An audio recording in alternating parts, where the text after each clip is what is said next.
All right, here's a challenge that I embarked on a couple weeks ago.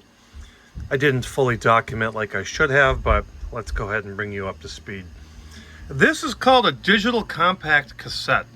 What the hell is a DCC? This was a competing technology to DAT between like 1992 and 1994. It was developed by Phillips, and there's a lot of different manufacturers when you look out there that made these. This happens to be Radio Shack Optimus. This is the DCT-2000. And what this unit does is it takes a special digital compact cassette. They made car stereos with these. They made a couple limited boom boxes. They made a portables, but it was a very short-lived format. This tray comes out, you put the digital tape in, and then you can record, you can play on it. It has optical and coaxial in and out, so it's fully digital. You can set the levels and do all sorts of things, and it's a neat technology, and it actually sounds pretty good when it's working. It's backward compatible with cassettes, so you could also play your regular cassettes, and this is one heck of a high quality mechanism, let me tell you. When this is on, it's very, very fluid. It's very, very smooth. But the problem is, all of these, it doesn't matter what manufacturer, all of them have leaky capacitors on 3 boards. These are proprietary boards that all the units seem to have. They're made by Phillips, and they had bad capacitors. And those capacitors were surface mounts that kind of look like the ones that are in this bag.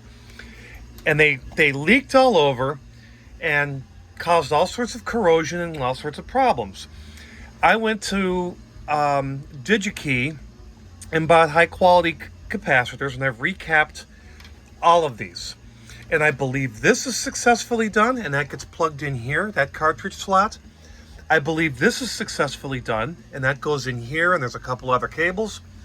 But this is what's called the read-write board, and that goes behind the deck here.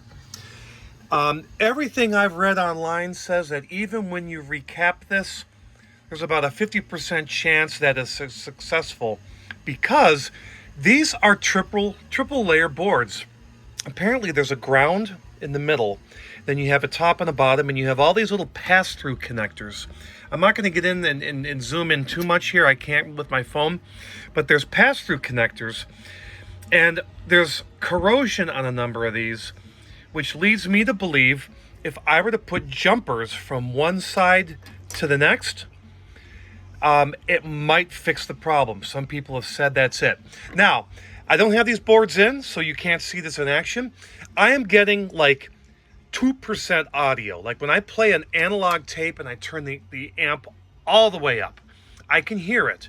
It's auto reverse, it works, but the levels don't move.